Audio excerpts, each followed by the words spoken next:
Welcome to Lynn Cullen Live. Talk radio without the static. Email your questions and comments to lynn@pghcitypaper.com. And now your host, Lynn Cullen. Hey everybody, welcome to the shithole. How you doing? Hey. First of all, I have a few announcements. If you see me starting to wilt, it's because it's 110 degrees in this room. I'm not kidding you. Modern buildings are such that no one can control the heat, and they must have the heat set. It's winter. Let's set the heat. So there's heat pouring in here. I'm dying, okay? I've already taken off one layer. God forbid I am forced to take off another. That's all I'm saying. Stay tuned. One never knows. Since there's a lot of media history being created in the last 24 hours, for one thing, shithole in headlines around the world, except, of course, here in Pittsburgh, where, again, John Robinson Block, the publisher and editor-in-chief and heir to the Block fortune, deemed the word offensive and thus could not be seen on his front page. If you read the Post-Gazette, you will find what the president actually said buried inside the paper. It is printed there. I want to thank John Robinson Block for caring so much about my sensitivities and sensibilities. Although I know what he's doing is simply protecting the guy he loves, Donald Trump. It made news all over that Pittsburgh did this. I'm not kidding. CNN had a story out that talked about how papers all over the country were doing something they'd never done before. And then somewhere down near the bottom it said, except Pittsburgh. Now, I don't know who at the Pittsburgh Post-Gazette is able to tweet things out on their Twitter account, but somebody did, and I would think that it would have to be somebody relatively high up, which shows a little bit of a mutiny going on at the PG. Because the Pittsburgh Post-Gazette Twitter, official Twitter, the one with the little blue check mark after it, tweeted this last night at about 7. Our publisher is requesting us to remove Donald Trump's vulgar language from the lead in our Associated Press story about his vulgar language. And that went out. So somebody there decided to publicly break with the publisher on Twitter, which I find interesting. The immediate reaction was, of course, as expected. And a lot of people who are journalists were stunned, and Stan Savran, who I consider a journalist, albeit a sports journalist, but he's a damn good one. Stan Savran tweeted something very succinct that just said it all. He said, "But the vulgar language is the story." Is the story. You can't report a story if you can't tell what the story was. Okay, but that's neither here nor there. Nobody's surprised. If they are, they haven't been paying attention. It's dispiriting, to say the least. And Donald Trump's ability to destroy the standing of the United States in the world is breathtaking.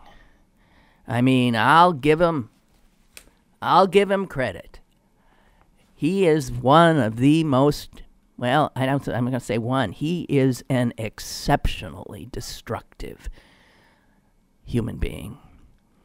And, of course, what he's destroying is something dear to most of us. And what he's destroying is something that men and women have died for. I cannot overstate how vile this man is. But quite clearly, anyone who would even attempt to suggest that he is not a racist is not worthy then of being heard anymore. It's over. It's over. This is a guy who announced his quixotic, look at me, look at me, look at me, run for the presidency by calling Mexicans rapists and murderers. This is a guy who upped his public profile by regularly disparaging the President of the United States and suggesting that he was, in fact, not an American. This is a man who, first thing in office, tried to keep all Muslims out of the country. This is a man who David Duke adores. This is a man who, you'll recall, denounced both sides after the racist horror in Charlottesville. This is a man who strangely seems to go out of his way to disparage people of color, black football players, Gold Star parents. This is a man who is a racist. And for any who didn't acknowledge that before this, then here you go. Here you go.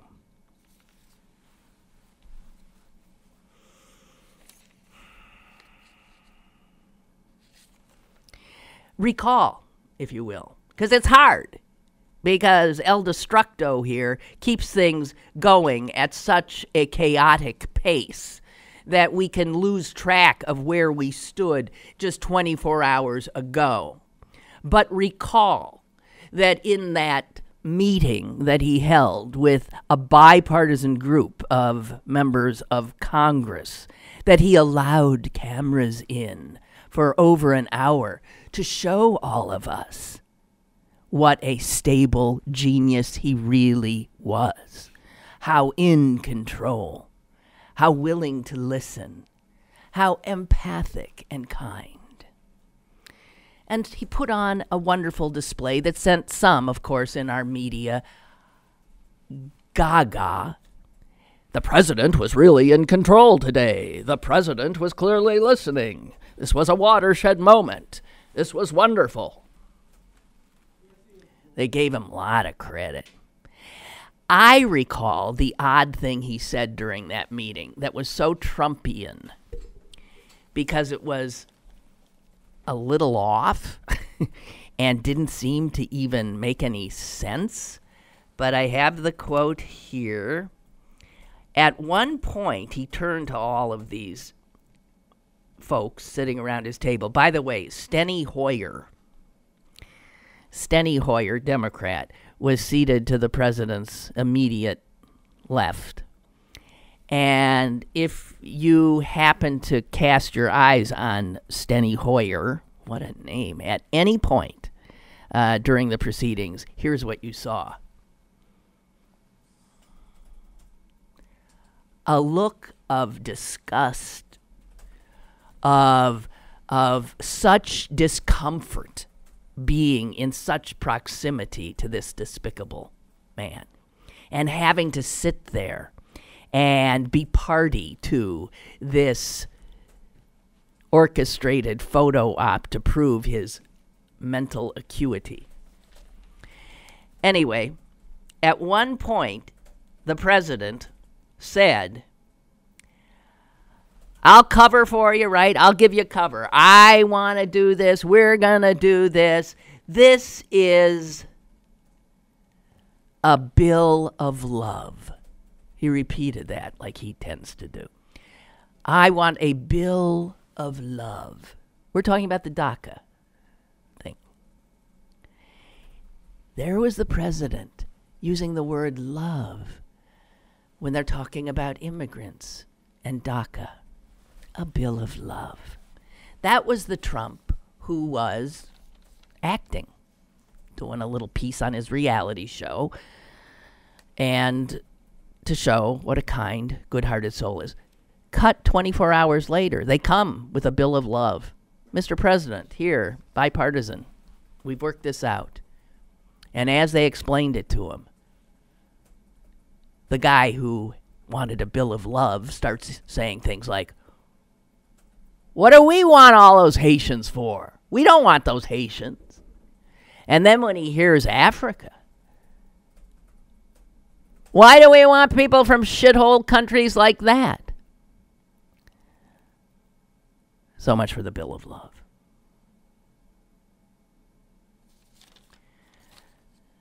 I said the other day I'm ashamed to be an American right now. I find it impossible to pledge my allegiance to this country in its current iteration. I gag on the words of the Star-Spangled Banner. I take a knee.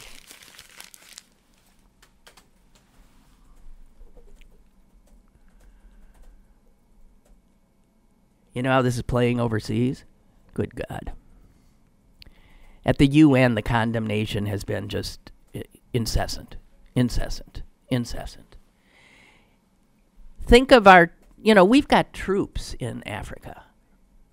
You'll recall that a black troop of ours, a black man, was mutilated and killed recently under strange circumstances in Africa.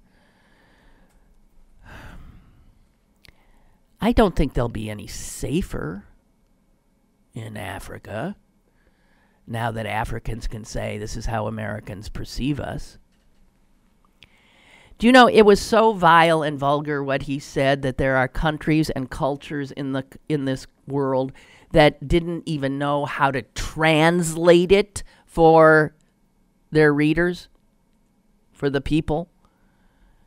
And so you get a lot of very strange let me find one if I can. In Asian countries especially, where the culture is, I guess, more discreet. Germany, shithole translates to, and this sounds great. The thing about German is often sort of onomatopoeic. So, shithole translates to Dreckslach. Dreckslach. Stephen and I were talking earlier about Yiddish being such a wonderful language. And in Yiddish, which has a lot of German base to it, Dreck is garbage. Dreckslach, which I guess sort of translates to garbage dump. Okay. In France, they just suggested that it was a vulgar is the new normal, is what the French are saying about us. In Taiwan, the translation is mind-boggling. What they said in Taiwan is that the president called African countries where birds don't lay eggs.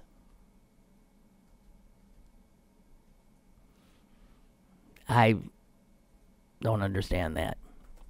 And also in Japan, shithole was translated as countries that are dirty like toilets,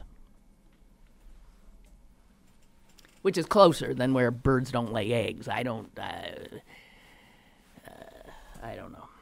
God, guys.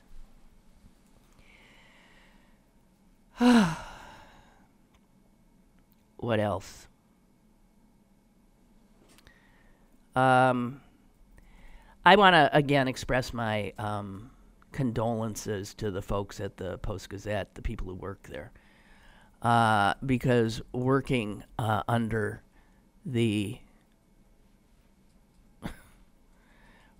John Robinson Block would take a lot of joy out of what is a passion for the profession that I know so many people who work there have. And the fact that the official PG Twitter account actively said, we are being told we cannot do this by the publisher, shows I'd like to be a fly on the wall over there right now.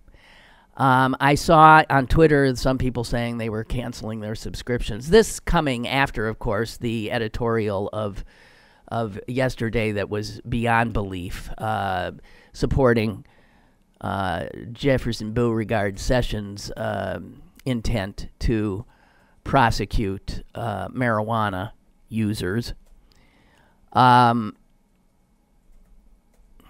I feel for them, but I saw people saying they were going to cancel their subscriptions.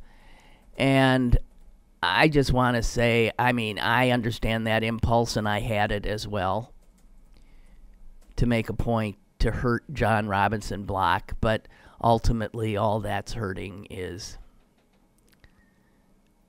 those good reporters who are hanging on by their fingernails over there. I can't do it to them. So I'll continue to buy his paper under protest. Also, I just want to say, and I have no idea if this had anything to do with this kerfuffle over at the PG, that I received an email this morning from the Post-Gazette saying that they wanted to apologize, but that the delivery of the paper would be, delayed today. Now, I don't recall ever getting something like that before. And when I first saw that, I thought, oh my God, I wonder if there was really literally a kind of fight that kept the paper from going to press when it was intended to. I would love to know that. And it could well be that I got the email because something happened. And by the way, the paper was there. So they told me it was going to be delayed, and then it wasn't delayed. I suspect some trouble over at the PG. The fact that the tweet came out, the fact that I got that email, the fact that the Post-Gazette becomes one of the few newspapers in the country that wouldn't put what was a page one above the fold story on page one above the fold. I would think that the morale of the people at the Post-Gazette would be about as low as it has ever been, and believe me, it's been low. So my heart goes out to you guys.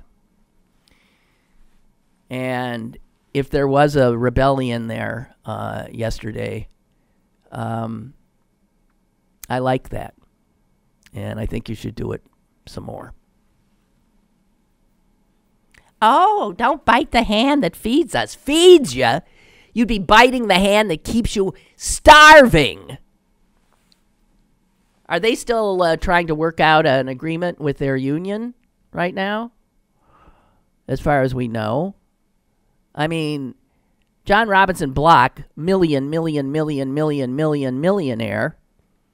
has been taking money out of the pockets of his reporters and others on his staff for over a decade now.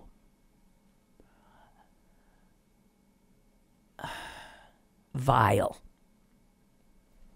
But then, he's a Trump voter.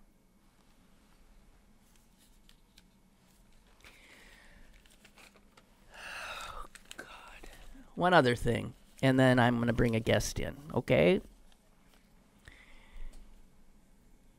When I use words like vile, I realize I gotta look at the thesaurus and get some more. I should just have a list of synonyms here for vile, because I have to use it loathsome, I know I've used quite a bit. I saw Senator Blumenthal had a good one the other day that for some reason isn't readily on my word list, which is odious. That's a good one.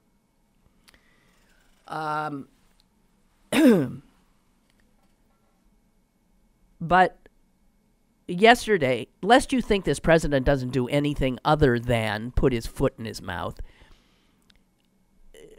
the Republican Party, which continues to aid and abet him and his racism and his vulgarity, continue to do stuff that hurts Americans, that hurts the least of us. And it is, again, breathtaking, the level of their meanness. Paul Krugman in today's New York Times puts it a little even more so than that. He literally says that Republicans are sadists, that they obviously love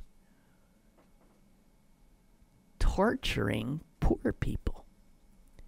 They love taking what little they have and taking it away.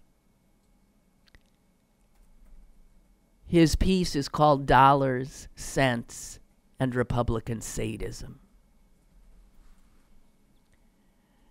He says they always say it's about the money. He said, but no. It's about cruelty. And over the past few years, it has become increasingly clear that the suffering imposed by Republican opposition to all the programs that give the poor a bit of a safety net, that their constant opposition to those ameliorating programs is a feature of their very essence. And what it's about is inflicting pain and punishment. And what is the crime? The crime is being poor. You know, if you ever manage to be with a Republican who's willing to openly talk about this kind of stuff, you will hear a picture of poor people, which is exactly that, which is cruel. The assumption by Republicans that people are poor because they are shiftless, because they are lazy. And if they would just get up and work. Of course, this flies in the face of reality, this cartoon picture they hold so dear. I have said over and over and over again, and I know it is truth that I say, that the hardest working people I have ever known are poor. A single mother who works 2, 3 jobs, none with benefits. Maybe the only health insurance she had was for her kids on CHIP. What have the Republicans done with CHIP?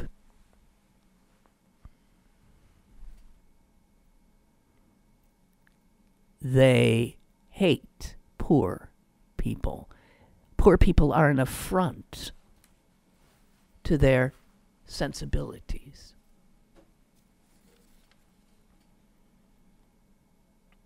Krugman. This isn't about saving money. It's about, and what he's talking about is their newfangled idea that they're going to, if somebody is on Medicaid, they want him to work for it. It doesn't matter that the vast majority of people on Medicaid are working. And if they aren't working, they're not working because they're disabled, which was what allows them to qualify for Medicaid.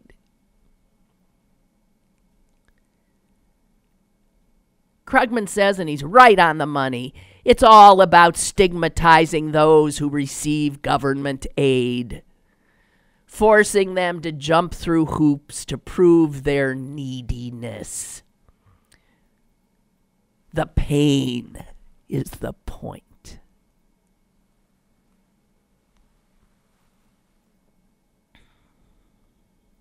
Making poor people worse off has apparently become one of the leading policy points of the modern-day Republican Party. And I encourage anyone to suggest otherwise. New York Times opinion today, piece. This new Medicaid policy is doing what Republicans often do, attempting to solve a problem that doesn't exist. 2/3 of Medicaid recipients are either seniors, disabled, or children. Hey, let's get rid of the child labor laws and put those little kids to work. We can put them back in those coal mines we're going to open.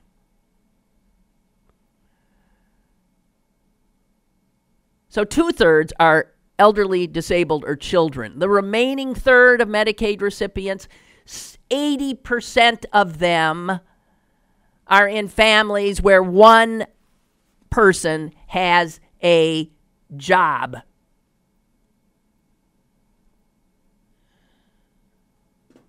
This changes just about what Krugman said, creating a bureaucratic obstacle to keep poor people from getting Medicaid.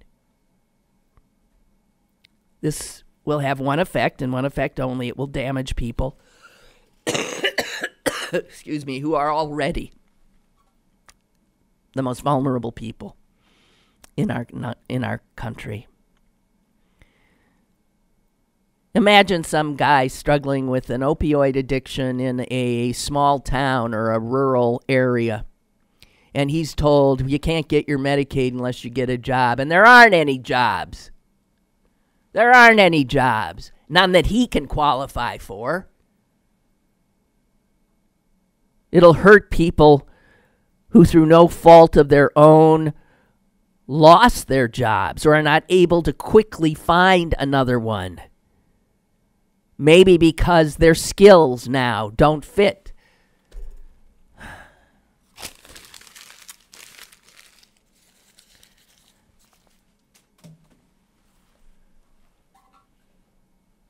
Cruelty. That is the mantra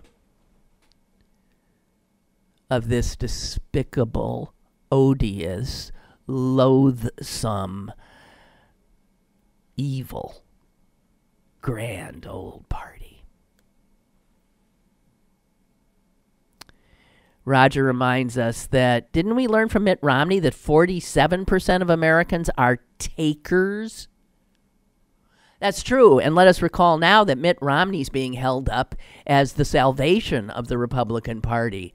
A man with a heart. Let us recall, Roger, thank you very much, how he holds the same Republican, is a absolute bedrock principle of modern republicanism, that poor people are leeches. They worship at the altar of Ayn Rand, and she didn't mince words. They're takers. They're losers. And us hardworking taxpayers are supposed to somehow, what? Give them money? This is how Republicans think.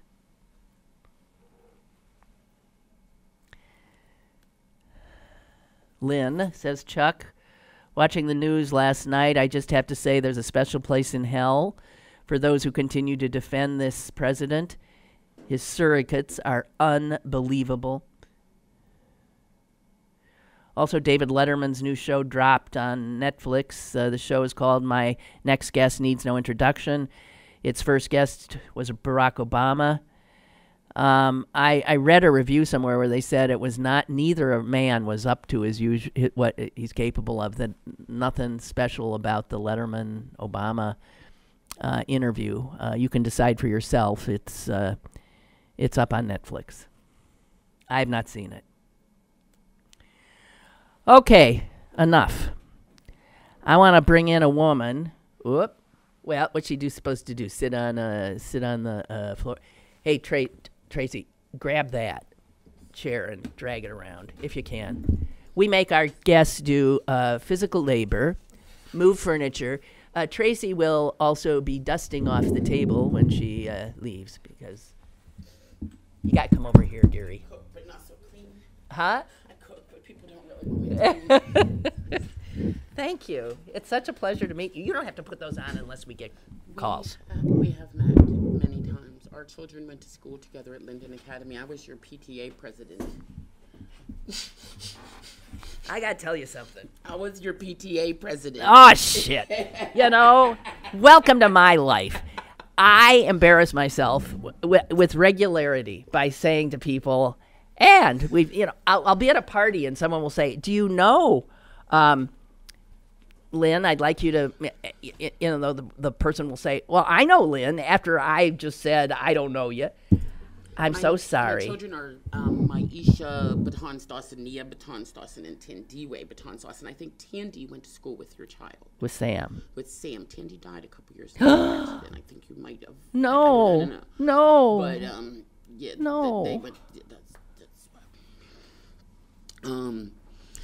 and I think we've met in other circumstances, too. I grew up in Pittsburgh. So. Well, I was a bad mom in that I was just not that I don't remember ever going to a PTA meeting. Yeah, I saw you and stuff. No, you did. I'm a witness. I didn't go to you're a witness. I'm a witness. See, but that's because I stand out, because you knew who I was. Well, but I stand out because it's mostly white. So let me wait. I've been said that Tracy, and is it pronounced Baton? No, it's baton, like the thing you twirl. I wondered. And the city in Louisiana. Yes. Baton. Do you twirl? As a child, I was made to, but I thought it was embarrassing. Actually, Hannah Green was freed from slavery in 1835. The next record we have of our family, her name was Hannah Baton. She was freed in Baton Rouge. She moved to Maryland. So we believe she took that name as her name, left the Green name, and then married a man whose name was only William.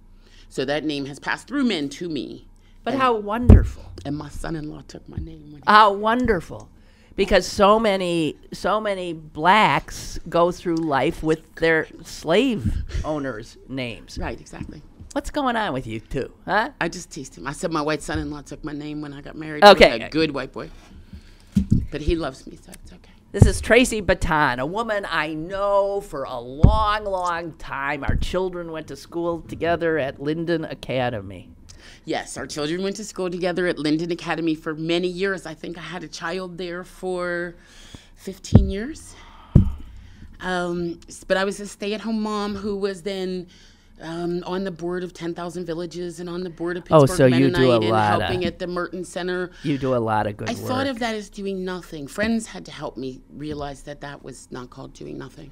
Okay. Well, I am told that you are a former Fulbright scholar I am. who lived in South Africa. I sure did. So you spent your Fulbright scholarship in that shithole? I actually went to South Africa twice as a scholar of the United States government as a Fulbright fellowship. And South Africa, I can't speak for all of Africa only from photographs, but I'll tell you my experience of South Africa. It is beautiful and cosmopolitan. The beaches are astonishing. The mall is fabulous. And oppression is rampant. It is a real place, and it is one of the places where our strategic minerals come from. It is a place where most of us have electronics in our home that are sustained by the blood and work of Black South Africans who bring us all of those things, in addition to beautiful culture and music. Africa sustains the United States, and the United States sustains Africa. We are one world.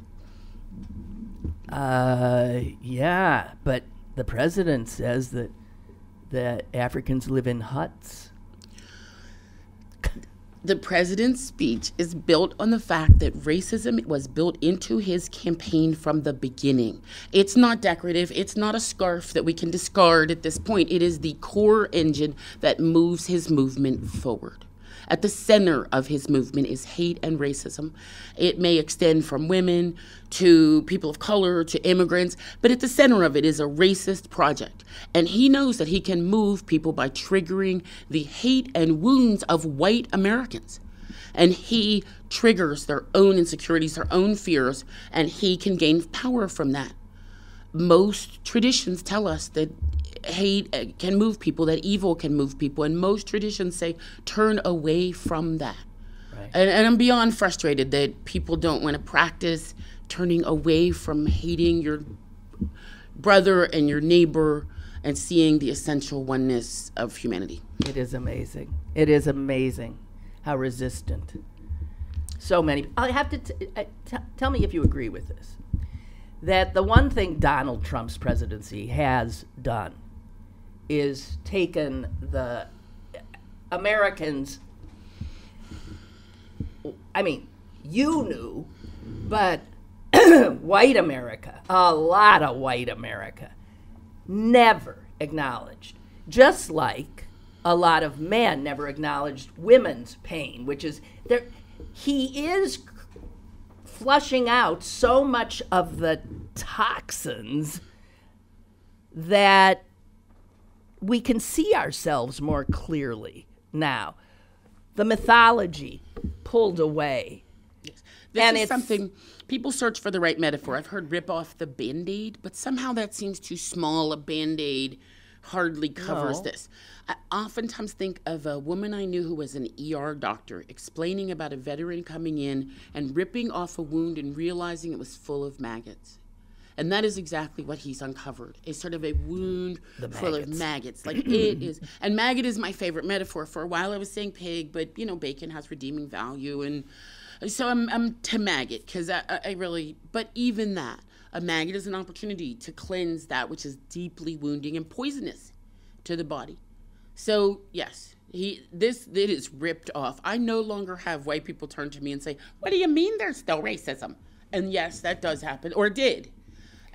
No, you cannot happen. How can you anymore. say people are racist? That is not nice. Okay, it is a tiny advantage that doesn't happen anymore. Yeah. Well, looking for a silver lining anywhere I can find it. God almighty. But here's the thing, too. There are two things, though, I want to say about this thing with Africa before we move on, because we have other things to talk about. Yeah, we have other things we have to talk about. There are two levels in which many levels, but the ones that hurt my heart the most about his comments are that our relationships with those countries are an important part of U.S. defense, security, ongoing relationships. Those immigrants have made extraordinary contributions to our country and continue to be a vital part of the American scene. All of those things. The other thing, though, is I am actually a psychotherapist who works with African-American kids for a community empowerment agency in Homewood and McKeesport. African American children need to understand an Africa that they can believe in. That's their history. Irish children get the Irish Festival. We don't have funding anymore for libraries to have storytellers. There used to be a TV show, the Azizi Show, when I was a child. I was on the Azizi Show. She was my godmother. She told story tales on WPXI every Sunday morning. There were resources to teach kids Africa. Those resources don't exist anymore. So not only do they hear this vile, repugnant. I like repugnant. Oh, repugnant. That's a good one. Not only do they hear this repugnant narrative about Africa, they don't have a replacement narrative. So as us, we're older, so we can say, we know Africa's not like this. It is like that. But it makes it all the more urgent for children of color to have culturally appropriate education and therapy around how they connect to their own truth. So there were lots of reasons. I was mad. Like, people were Facebooking me mad and being mad. And I've got to say, last night I was so sad. I was just sad because I heard little kids hearing that. And that's the hardest part of it for me. Yeah. Oh, God. He is the most destructive force. Yes. Okay, we got to get rid of him. Yes, absolutely. One way or the other. I mean, this man has got to go. The Republicans have got to go because they aid and abet. They're complicit as all hell. And everything I was saying about their godforsaken party is true. Oh, so. I think that we have to push back and say no, but we also have to say yes. We have to say yes to unity principles. We have to say yes to the idea that our liberation is bound to each other. We have to say yes to the idea that we need to understand our brother and reach out to them and make some changes. This is not, oh, that person over there is a hater. That hate is part of a system that all of us are bound into, and we need to step deeply into understanding that too. So okay. Last night, out of the White House, and CNN was reporting this, came. They don't give a damn about all of us freaking out about this, because, as they said, the guy in the White House said, who I don't know, but you know it's true. His base is going to love this. It speaks to their grievances, their hate. It speaks to their hate. I'm supposed to. I don't feel like I have time to deal with those broken, ignorant. Well, it triggers them to not see that their oppression, their poverty is tied to the oppression and poverty of people of color. I went to see the eclipse this summer, and I was in rural Tennessee, of all the places that nice black girls from the Hill District don't really belong. And I got broke down on the side of a road in front of an accident, and a white woman came rushing out of her car, handed me my baby and went running to the accident scene saying, "We don't have no insurance. We have minimum wage lives. There ain't no minimum wage insurance." That woman's liberation, her children with no insurance, her dirty car, her husband on the road who was going home without ever going to the hospital. One of those people had a Duck Dynasty t-shirt on. I'm sure none of them were having me over to dinner. And this kind of rhetoric helps them not vote with the women in Pittsburgh who also want to take care of their families and their children. In the end, this is hate and money and power all tied up. I'm not going to just say it's the money or it's the racism. I think they are of a thing. It's the power. Wow. So when we tell that woman in Tennessee, you can at least hate on people of color, she doesn't look around that they are essentially her sisters. She needs to vote with them. If you can figure out how to get these people to understand that it's more of a socio-economic situation going on, that they have more in common with the very people that they disparage. Who was it? Lyndon Johnson. I didn't think I'd be quoting Lyndon Johnson this morning, who said something like, if you tell the poorest white man that he's better than the best black man, he'll help you. But that is what it is. But that is what it is. That is what it is. Right. And Trump needs to cover something up today. So this drama was not, it was evil, vile, transformative, painful, all the things that were wrong, but it was also a distraction from changes in the election, DACA, everything. We're talking about the racist that we knew he was the day before. You're right. You're absolutely right. He was a racist yesterday. He was a racist last week. He was a racist when I said it. You're absolutely 2016 in the parking lot of a Walmart and got told off for it. 2017, I registered voters and helped young adults register voters before the election. And in parking lots and Walmarts, when I would ask white men, "Sir, would you like to register to vote?" in my best perky and appealing vote, the America I knew, they might have said, "No, thank you." But in Trump's America, those white men looked at my black face and said, "No, why would I do that?" And I knew something was wrong. That is why I went from there to working for the ACLU at the polls to being the first person not surprised the day of the election. It was those white men who rejected the notion that voting was an essential democratic process that I should participate in. Traci Batad. Traci Batad. Like so many of us, strong feelings about what's happening in this country and where it should go, but unlike a lot of us, she starts working. You start actively trying to do something about it. So I know that there is a march that is planned here in the dead of winter. You couldn't have found a nicer climate kind of thing to take on the president? Traci Batad is the director of what is being called the Women's March on Washington, Pittsburgh. Okay. So we are the Pittsburgh branch of the Women's March on Washington. As we were were last year. People want to say the Women's March on Pittsburgh. But we are in the greatest city in the world and one of the most liberal. We have our difficulties here, but we are not truly a city that needs marched upon. We are a city that needs to turn our power together. Such a blessing to be here and say to Washington, things need to change. So you're calling, tell us about the... Well, a year ago, following the elections, people rose up. The march was pretty magical. The city came forward and said, we need to stand and we need to stand together. And it was cold and nobody cared. I don't remember anybody saying it was cold that day. I don't even remember it was cold. I was there and I was blown away. The city stood up and said, this is what we need to do. We came out, we made signs, we spread. But more important than that day, maybe not more important than that day, but part of what that day created was a cadre of women around the city, and some men, who have decided that it's really what they need to do to work in grassroots organizing, to stand up, not for politics and politicians, but policies and people. And it is those new emergent grassroots organizers that blow my mind. I'm inspired every morning when I get up by, and they are broke, working hard, and saying these are the policies that matter in our communities. We don't know if they always align with a politician, so politicians have to make different compromises. But those grassroots organizers stand up all the time, like Jill Washburn-Hibbling. Jill runs Tuesday with Toomey and has been out there every Tuesday. Jill organizes. Toomey has to personally be completely sick of Jill. That makes me so happy and proud to know her.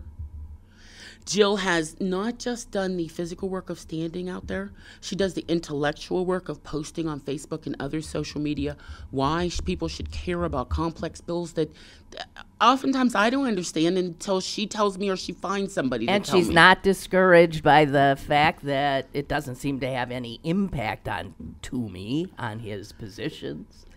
It has made an impact insofar as he doesn't dare go further than he has. So, for example, the day that Toomey did meet with 5 Pittsburghers, I was one of them. And one of the questions that I asked him was about Steve Bannon and his role in the White House. He said, I don't know who Steve Bannon is. I've never heard of him.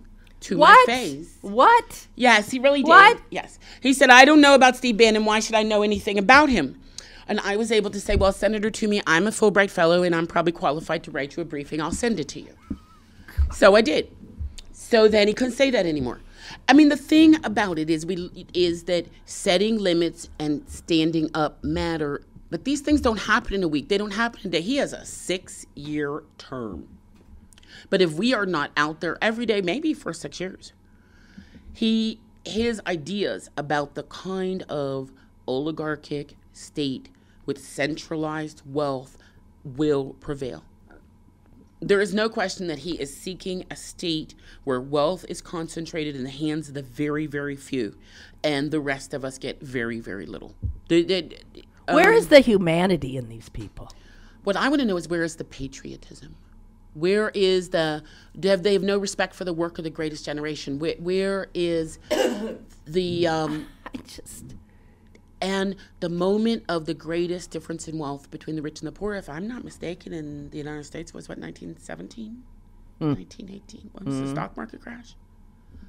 I mean, what will happen?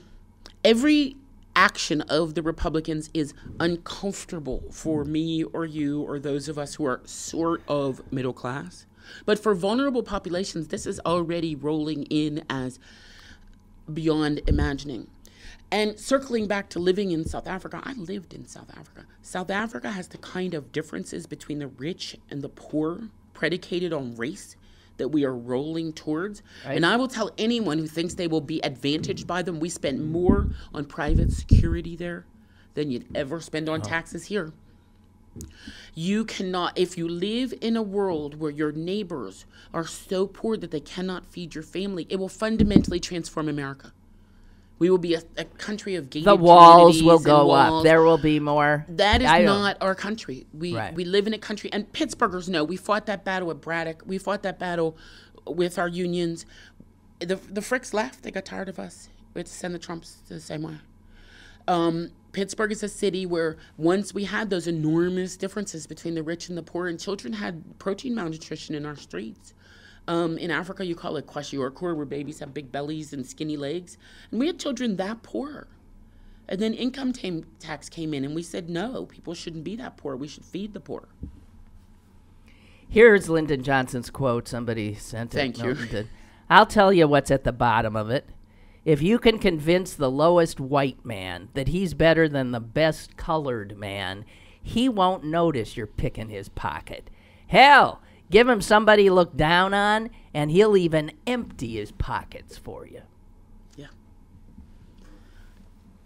And that is the engine, that is the sad and painful engine that Trump knows when he says these things that he is rolling out. So, more importantly, though, the Women's March. The Women's March means that all of our coalition, the Women's March is about a broad umbrella. Our unity principles really step up and try to say that our liberation needs to reach out to each other. And I believe passionately that under that umbrella, we also need to reach out to the polls. To change this, we've got to vote. We've got to get people to vote. And we've got to get people to vote in new ways. There is substantive evidence that the Russians were interfering in our election process, and everyone talks about that in the past tense. The Russians are continuing to interfere in our election process. Why would they not? It worked pretty well. I get Facebook requests in Russian, friend requests in Russian. Is that not scary? That is really scary. I screenshot Facebook friend requests in Russian. The Russians substantively interfered in our elections and are still doing so.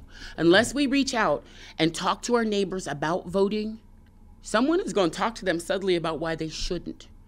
Every Facebook meme that says to people, you shouldn't trust your friends and family, you shouldn't trust your government. For example, things like memes around vaccination seem to show, but also discourage people from voting. There are simple things, though, that we can do. In Pennsylvania, many people don't know that if you were an adjudicated offender and you're on the street, you can vote. Yes. Feet in the street means you can vote. That's right. You'd be amazed if you go out there on the street and tell people. Most of the people here, or if they are listening, if they tell 10 people that today, they can get one more person to vote. Mm-hmm. Okay, there's your assignment. Voters registration is as simple as one at a time. I think that as Democrats, we've oftentimes done it wrong by trying to do voters registration a few weeks before the election in a panic-stricken way without serving those communities and substantively reaching out. Voters registration needs to start now so that when communities say, hey, we're not voting because of X or Y, there's time and space to do something about X and Y. And that we don't say it's too late to help your problem, vote for us. Voters registration needs to be every day is voters registration day if this is going to be a participatory democracy. And voters registration is all of our jobs, not any one job. So is that the Women's March is focusing on that? The Women's March this year is focusing on taking our power to the polls and the way that grassroots organizers have brought people together around issues so they can take those powers to the polls. So we will be having a voters registration, some online training material. At the march itself, we'll talk to people about not how to get registered to vote, but how to get their friends and neighbors registered to vote, how to transform themselves into voters registrars, how to become, and each of us, if each of us can get to it, and on the day of the vote, getting people to the polls. That's the thing. You can register people, but you got to get them out. In Alabama, it was shown that part of the extraordinary effort was driving people to the polls. Yeah. And I think that in upcoming elections, that's going to really matter. We've got an upcoming election that's really, really going to matter. Are you going to be working on this congressional campaign? The question about working on the congressional campaign and the Women's March are in some way two different things. So you've got the question of, is Traci Batad going to help with the congressional campaign? And probably yes. The Women's March of Pittsburgh will support voters registration, but we don't endorse candidates. No, I understand. I guess in rare circumstances, I don't think we endorse any candidates, but we don't endorse candidates. So I will do some help with the Connor Lamb campaign because I feel strongly that we should take that district and that despite its being gerrymandered, it needs to represent Western Pennsylvania. Yeah. If you look at that district on a map, and it's worth it. If you haven't, look at it. Yeah. Look at it. The interesting thing to me about it is the very definition of gerrymander has to do with looking like a salamander. And that thing looks just like a salamander.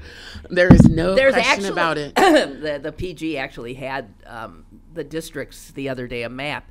And as ridiculous as that district is in Western PA, there's one in Eastern PA that is mind-boggling.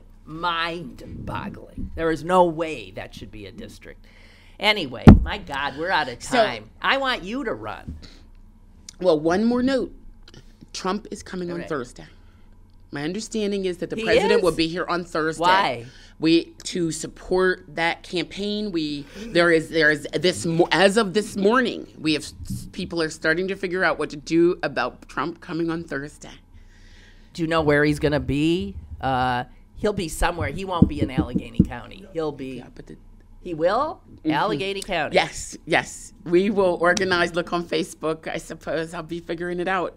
I had to get my kid to the dentist and then figure out Trump and then make it here. So, that's how we do it.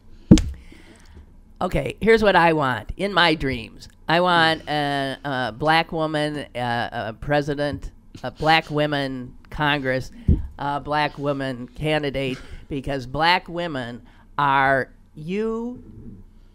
that demographic has held firm against all of this crap more so than any other.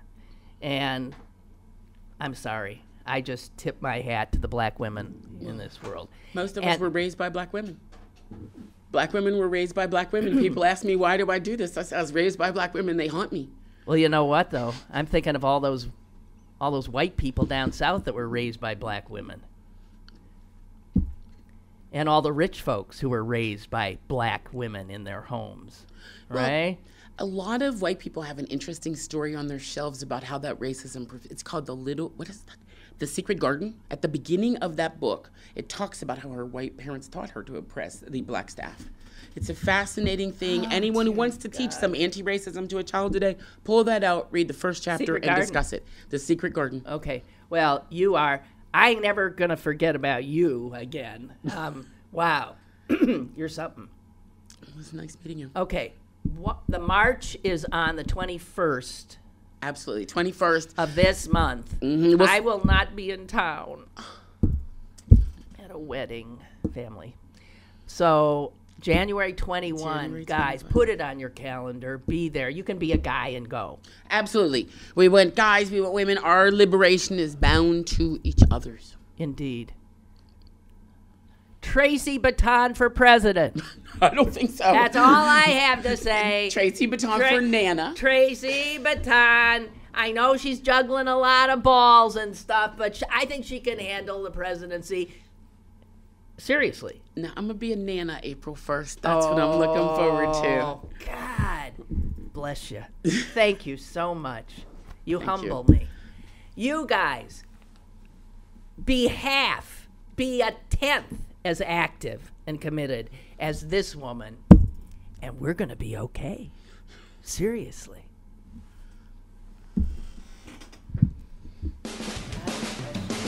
Lynn Cullen Live, Monday through Friday from 10 a.m. to 11 a.m. and archived at pghcitypaper.com.